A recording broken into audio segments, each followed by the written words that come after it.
आइए जानते हैं दोस्तों इस वीडियो में एक ऐसे लेजेंड के बारे में जिन्होंने अपनी पूरी लाइफ देश के नाम कर दी और अपनी कंपनी के साथ साथ अपनी देश यानी कि भारत को भी कई ऊंचाइयों पर ले गए। जी हाँ, मैं बात कर रहा हूँ सर रतन टाटा की। 20 दिसंबर 1937 में मुंबई की एक पारसी फैमिली में उनका जन्म हुआ। रतन टाटा जी ने अपनी स्कूलिंग इंडिया और न्यूयॉर्क से कंप्लीट करी।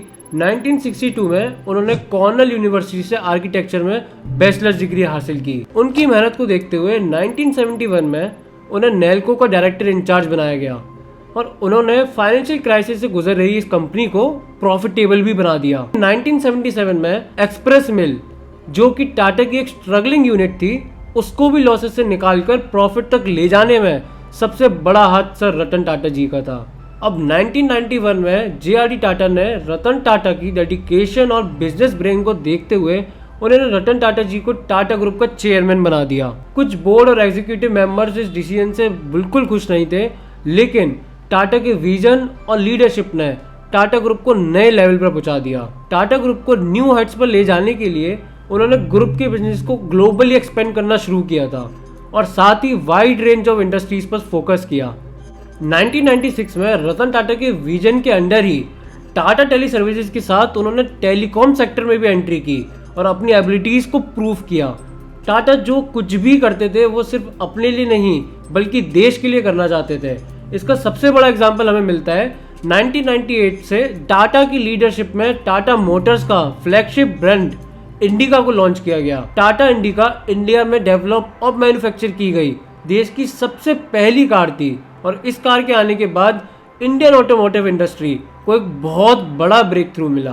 रतन टाटा सर ने टाटा ग्रुप को इंटरनेशनली काफी एक्सपेंड किया, जिसके लिए उन्होंने यूके की कंपनीज जैसे कि जगुआर और लैंड रोवर को एक्वायर करा और लग्जरी सेगमेंट में भी एंट्री की।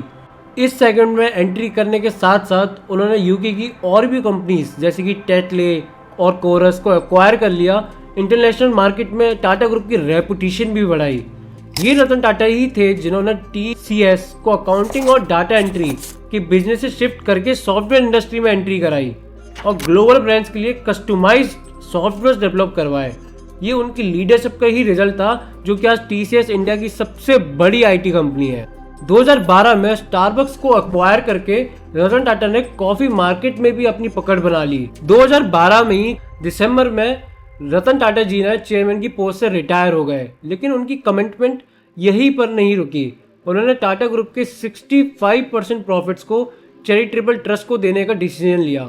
रतन टाटा जी एजुकेशन, मेडिकेशन और रूरल डेवलपमेंट के बहुत बड़े सपोर्टर रहे हैं। उन्होंने कॉर्नेल यूनिवर्सिटी में इंडियन स्टूडेंट्स के लिए $28 मिलियन का फंड्स को भी एस्टेब्लिश किया। यही नहीं, 2010 में भी उन्होंने हार्वर्ड बिजनेस स्कूल कैंपस में टाटा हॉल बनाने के लिए $50 मिलियन डोनेट किए। रतन टाटा सर ने 2008 में हुए मुंबई अटैक्स के बाद विक्टिम्स की हेल्प तो की ही, साथ ही ताज पब्लिक सर्विसेज वेलफेयर ट्रस्ट को भी एस्टेब्लिश किया, जिससे आज तक 4.5 मिलियन लोगों की हेल्प हो सकी है across 59 districts and 22 states in India. कोविड-19 के टाइम पर भी टाटा सन्स और टाटा ट्रस्ट की ओर से 1500 करोड़ का डोनेशन किया गया। रतन टाटा जी की लीडरशिप में टाटा ग्रुप के रेवेन्यूज स्काई रॉकेट हो गए थे, जो 2016 में $103 बिलियन तक पहुंच गए।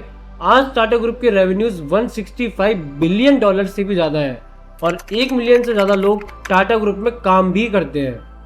रतन टाटा को बहुत से नेशनल और इंटरनेशनल अवार्ड्स मिले, जिसमें पद्म भूषण और पद्म विभूषण भी है। Ratan Tata ji prime ministers council on trade and industry के भी मेंबर रह चुके हैं। रतन टाटा जी ने अपने लाइफ टाइम में बहुत से हॉस्पिटल्स, स्कूल्स और NGOs को स्टैब्लिश किया और इसके साथ ही जुलाई 2023 में ही रतन टाटा ने India first small animal hospital भी ओपन किया इन मुंबई। बहुत ही दुख होता है ये जान के कि आज इंडिया के टाइटन और लिविंग लेजेंड हमारे बीच नहीं रहे। 86 की उम्र में 9 अक्टूबर मुंबई के ब्रीच कैंडी हॉस्पिटल में उन्होंने अपनी आखिरी सांसें ली। रतन टाटा सर ने हमेशा से ही हम सभी को इंस्पायर किया है और अपने आगे आई डिफिकल्टीज और प्रॉब्लम्स को अपॉर्चुनिटी में कन्वर्ट करने का लेसन भी दिया है और कहा है, take the stones people throw at you and use them to build a monument. Ratan Tata sir की ये लेगेसी आज की ही नहीं बल्कि आने वाली जनरेशन्स को भी इंस्पायर करने वाली है और करती रहेगी। उनके एक और कोट से इस वीडियो को एंड करना चाहूँगा।